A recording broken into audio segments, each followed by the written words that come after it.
This is Greg Pass with the Americans in Wartime Museum. Today's date is November the 7th, 2021, and I am at Arlington National Cemetery, and I have the pleasure to sit down right now with Lieutenant Andrew Katz. Thanks, LT, for coming in and spending some time to talk to us today. Greg, it's a pleasure. Thank you for having me. So what's your full name? My name is Andrew Katz. And you were born? Born in 1994, here in Washington, Right D.C. across the street. Right across the street. Awesome. So military veterans, do you have any in your family? I do have a few. My grandfather, he was an engineer officer for a few years, and then my uncle, Mike, was another West Point grad. He was also an engineer officer in the early 80s. So what was your motivation to become commissioned as an officer in the U.S. Army? Always looked up to the two of them. I also looked up to a few students who were a few years ahead of me in high school. These were solid athletes. They were strong in the classroom. They seemed to have the respect of the community, of their friends, of teachers, of parents. And I definitely noticed something special about them pretty early on when I was a freshman in high school. All three of them went off to all three of the service academies, one to West Point, one to the Naval Academy, and one to the Air Force Academy. And that is when the wheels started turning, that this might be something that I should look into for personal development reasons, for a sense of adventure, and to gain an incredible education. And ultimately that's what led me down the path to attend a service academy. I picked West Point and commissioned as an infantry officer in 2017. All right, so I didn't go to West Point, but I know enough about West Point that you don't just show up one day and you become a student at West Point. Walk me through the process on how and how challenging it is to be accepted into an academy like West Point. Definitely met some challenges during the application process. They were looking for stronger standardized testing scores than I was producing at the time, so I had to retake the test again to up my score. They were looking for involvement in the community. They were looking for leadership within clubs, within the classroom, on the sports field, which ultimately motivated me to become a team captain on the soccer field, on the tennis court, to get involved with clubs like the Young Military Appreciation Club or other community service oriented clubs at school. Academically, in the classroom, definitely needed to be strong. It was a constant motivator to do well and to try to go the extra mile and leave no question unanswered or problem left unfinished. So there was I'm sure you've seen it, there was a great introductory video that was done a few years ago for the Army-Navy game, and they showed these young kids, men and women, that are receiving notification that they were accepted into service academies. You know which one I'm talking about? Sure do. Do you remember the day that you received notification that you were accepted at West Point? I did. I was at practice one afternoon in the spring of my senior year and received a call. I noticed it. I checked my phone. I knew I wasn't supposed to, but I checked my phone during practice, saw a voicemail from a number I didn't have saved. I raced home after practice, and it was a call from my congressman who was letting me know that he had approved me and appointed me to go there, and that West Point had accepted that appointment and was going to admit me for the class of 2017. What's going through your head at that time? Excitement, thrill, but also fear, also very scared for what was to come. Not growing up in a military family, this was definitely going to be a new challenge. I knew of the rigors. I had done my reading, but I had never experienced anything like it. So I knew it was going to be a new experience. I think I definitely set out for an extra 5-mile run that day just to begin to make sure I was ready to go. But I knew that I was not going to have an uneventful experience. I knew that I was setting myself up for 4 years of adventure that would ultimately lead me to be able to join the greatest army in the world. And that's what I was really excited about, and that's what I was the most proud about. We could probably talk for hours about West Point. I wish I had time, we don't. But can you summarize your experience at West Point, the culture, the education, and the leadership training that you received there? Absolutely. Everything you just described, the culture, the education, the leadership training, it fills your day to capacity every day. And it starts out as a very big challenge, but over the course of 4 years, I learned to balance those challenges. I learned how to prioritize what was most important, what could be put to the side temporarily in order to make sure that the bigger picture, the larger objective, was accomplished. I was very fortunate my freshman year. I was accepted onto the United States Military Academy parachute team, the Black Knights. And that would occupy a good majority of my time for the next 4 years. We amassed over 800 skydives. In senior year, we jumped into MetLife Stadium, jumped into Yankee Stadium. The team jumped into Fenway and had the opportunity to represent not only the school but the Army before we had even commissioned into the Army. And that really began to instill in me a desire to represent something more than myself, a desire to be a part of something bigger than just representing who I was and who my family is. So that was really the crux of my experience, and that's what led me to want to be a part of something bigger than myself. Mm-hmm. So you're done through West Point, and then what's your first assignment, and what was your MOS? I branched infantry from West Point and immediately moved to Fort Benning, Georgia, to begin infantry officer training. Went through the infantry officers course for 6 months before heading off to Ranger School, which was an experience I will never forget. After Ranger School was U.S. Army Airborne School, and that completed my year of training before my first change of duty station to Fort Stewart, Georgia. And were you Fort Stewart 3rd ID? Third ID, Okay. Rock of the Marne. Tell us briefly about the little history of the third ID, and what was your role in the division upon your assignment? Third ID has an incredible history in service to this nation. I think most notably for me was the Thunder Run, the movement up Highway 1 into Baghdad. Hearing those stories from some of the lieutenants at the time who are now battalion commanders and brigade commanders in the same unit, it was motivating. This is a mechanized unit, and I had the fortunate opportunity to serve as a Bradley platoon leader and a Bradley commander in an infantry platoon for a year. We trained mounted formations, movements, dismounted operations, and urban operations for a year as a rifle platoon leader, and then I had the opportunity to serve as the battalion's reconnaissance platoon leader, where I moved from a Bradley into a joint light tactical vehicle equipped with a 50 cal or Mark 19 from time to time. And that was an incredible opportunity to serve in a much more autonomous role. This platoon often operated kilometers away from the remainder of our battalion, and definitely forced us to cross our T's and dot our I's and ensure that we had everything we needed and that everything was planned to a T, because many times we were our own resource. And I loved that sense of autonomy and that sense of responsibility.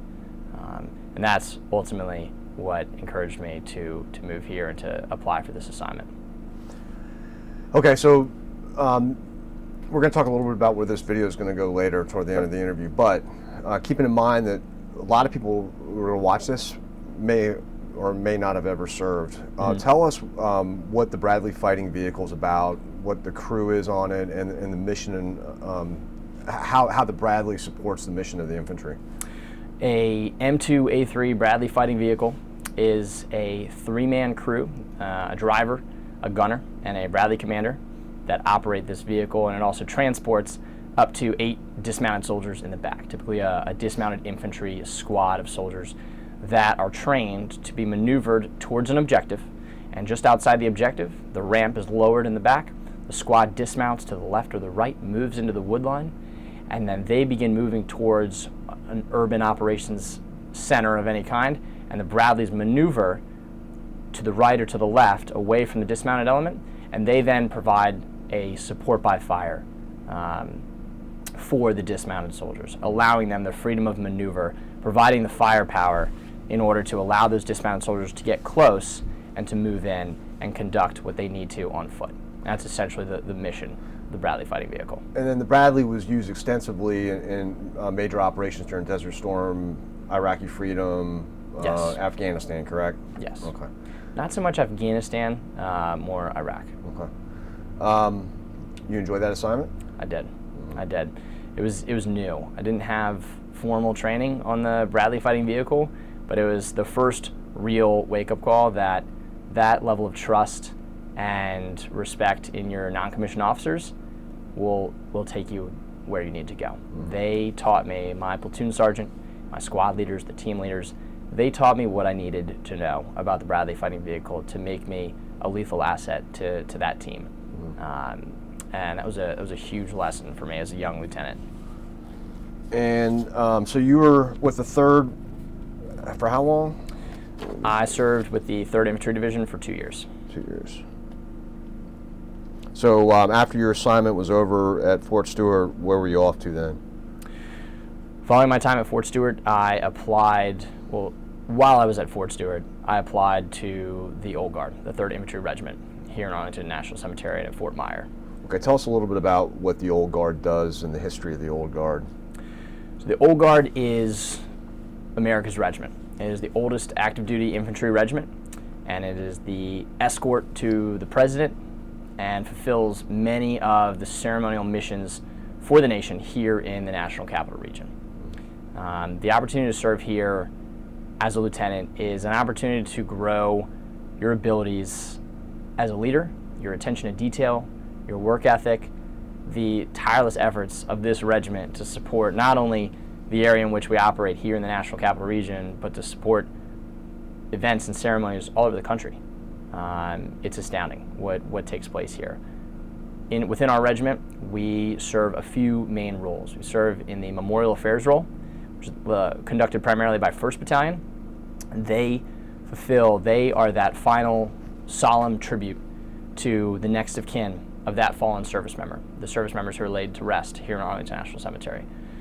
4th Battalion is a ceremonies battalion that honors retirees, serves in inauguration, they serve in wreath ceremonies at the Tomb of the Unknown Soldier, as well as a host of other ceremonies for the military, for all branches of the military.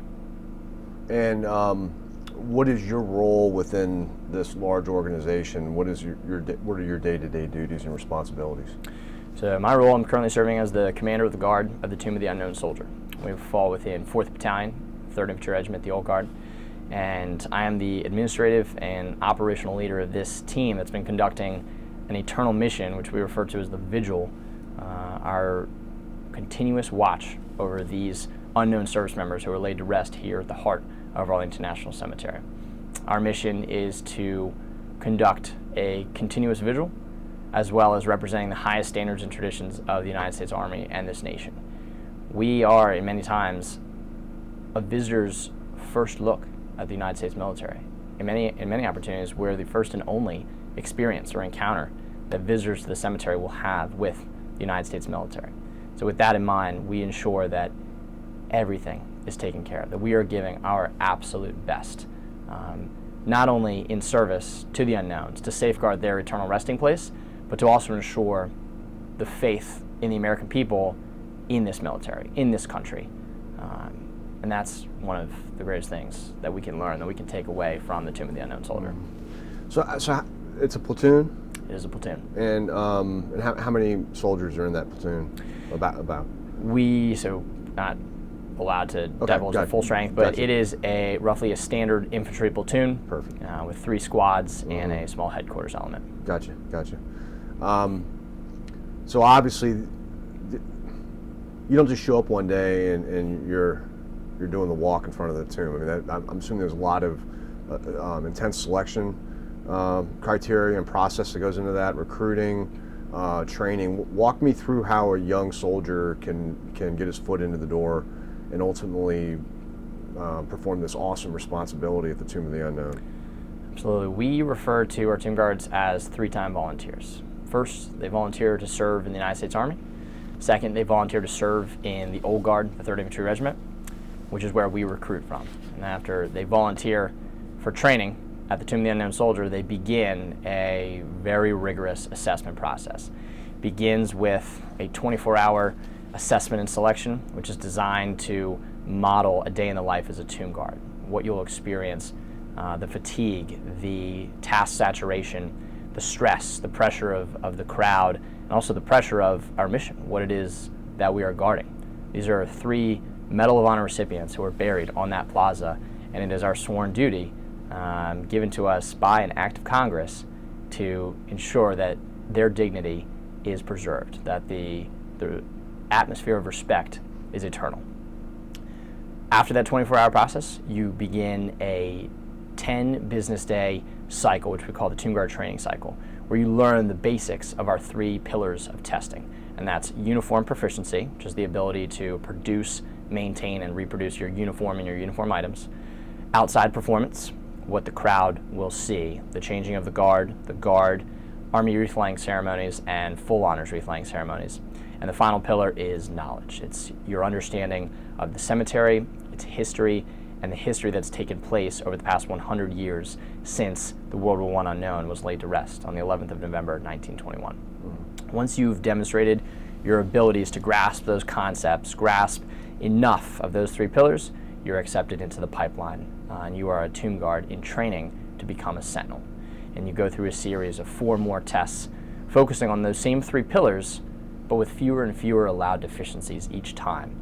And ultimately, after you pass that final test, the Sentinels, who are those who have already passed training, they're wearing the Tomb Guard identification badge, they have entrusted you with the continuity of the mission. They've entrusted you with training the next generation of Tomb Guards. And that is when you are presented your badge and the title of Sentinel, which are the trainers here in the platoon, training Tomb Guards to continue this mission.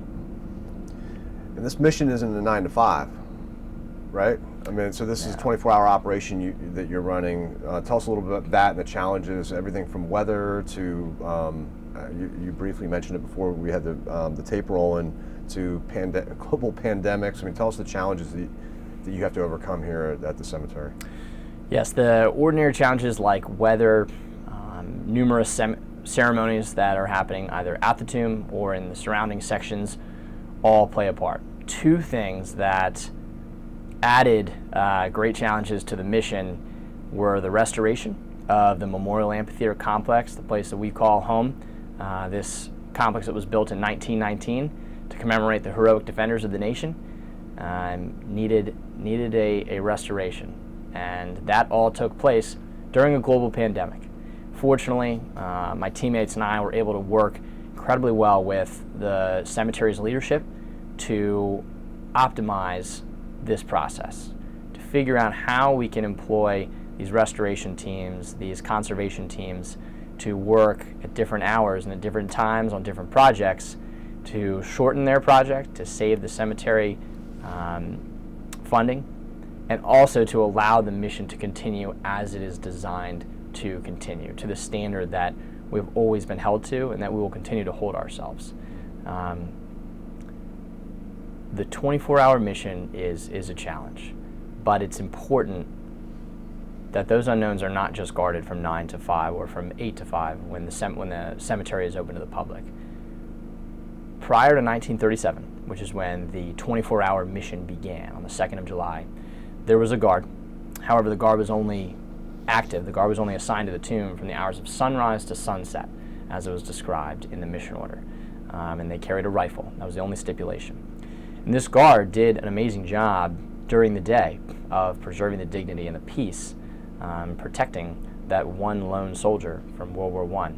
However, it became apparent that at night, when the soldier went home, there were acts of desecration and disrespect that were taking place. People were coming into the cemetery.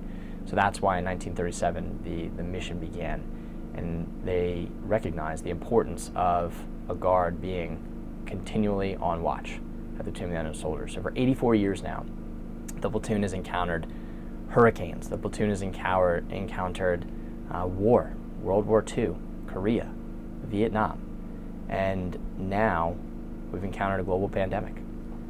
In order to keep our soldiers safe, we fell in line with our unit's guidance, and we separated our platoon into 3 distinct teams.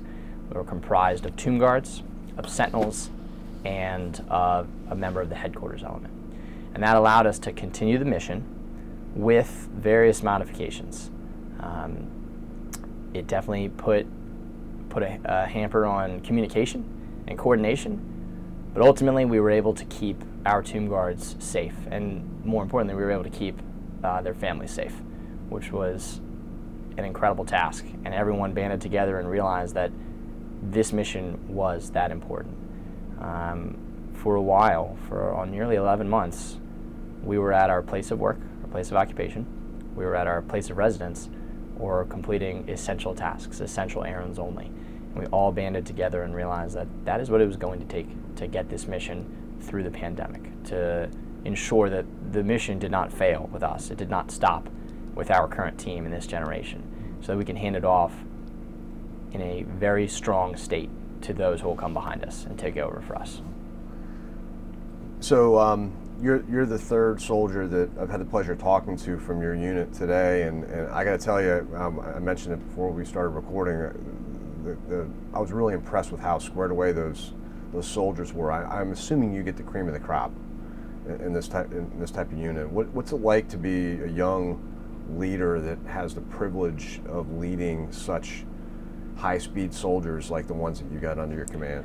It is the greatest honor I've ever known, and I am not sad to say that it may be the greatest honor I ever know. The job of our platoon is to safeguard the unknowns. I realized very quickly that my job as the commander, while I am also a part of the mission, my job was really to safeguard the men and women who safeguard the unknowns. Taking care of them, taking care of their families, ensuring that everyone has what they need, everyone is being trained safely, effectively, efficiently, and then prepared for their follow-on assignment. Those are the tasks that I realized were on my plate. That's what was on my desk every day. We are fortunate that we have some incredible soldiers who volunteer, who recognize the gravity of this mission. Even at the age of 18, 19, we have soldiers who recognize this is the mission that represents not only our regiment, but our Army. However, in training, those attributes that we talked about earlier, those characteristics, they are honed. Attention to detail, commitment, teamwork, communication.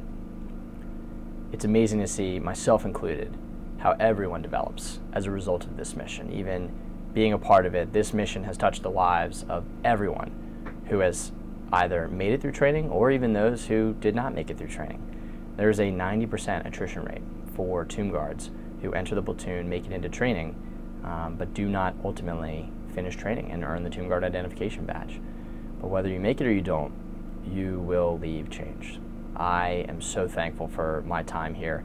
I was able to spend 18 months as a Tomb Guard, and I can honestly say I can already see the changes in my life, the changes in the way I view my relationships with my family, my friends, my teammates, and the way I view the mission in front of me, realizing that there's a time and season for everything. But when something like this, when the opportunity to serve in a unit like the Old Guard, a unit like the Tomb of the Unknown Soldier is presented, it's a no-brainer, and it's a no-fail mission. So what is the average length of assignment for an enlisted soldier under your command? Is it specified? Average length is, it is anywhere from 1.5 years to 3 years. Okay. Is the norm. Gotcha.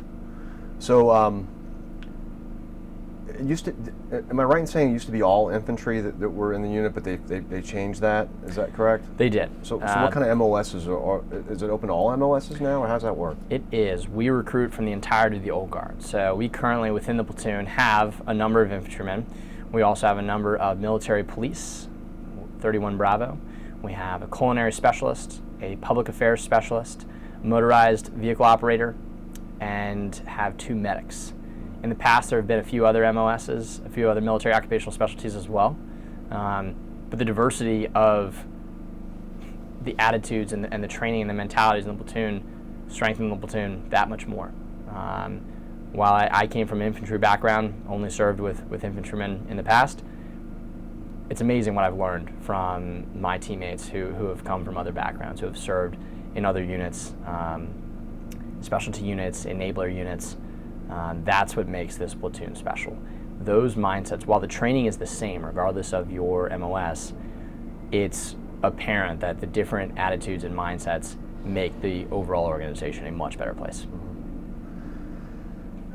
So you have an incredible opportunity to make an impression on young people who come here to watch the ceremonies. If you have a young guy or young girl that comes up to you and says, "Hey, I'm thinking about I want to enlist or become commissioned," what advice would you give to me on how to succeed in the United States Army? Absolutely. First off, I would say that it is the best route you could possibly go, especially starting off your career, the skill set you can learn in the military, the discipline, and the attributes that make you successful in life can absolutely be honed through a contract, enlisted or even pursuing a commission.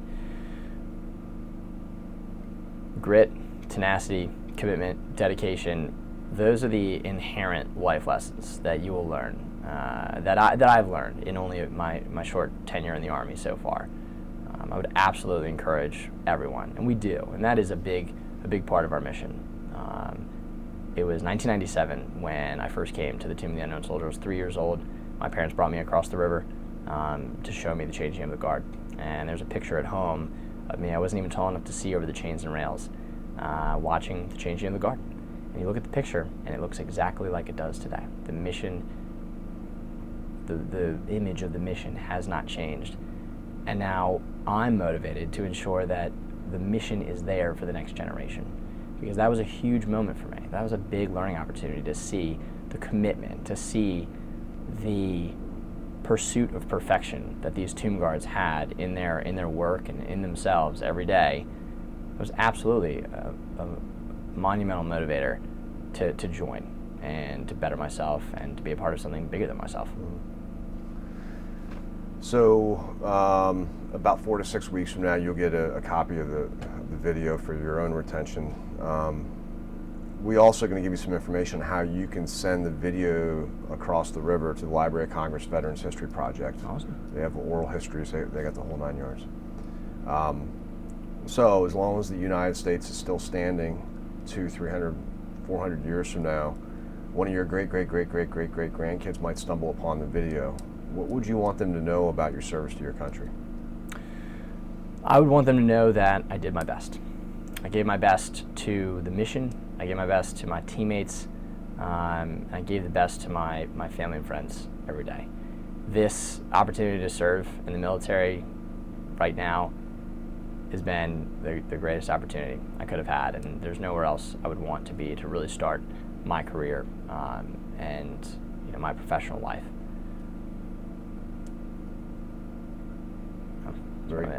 Very good. Well, thanks, LT. I appreciate you spending the time, and more importantly, thank you for your service. Okay, great. Thank you.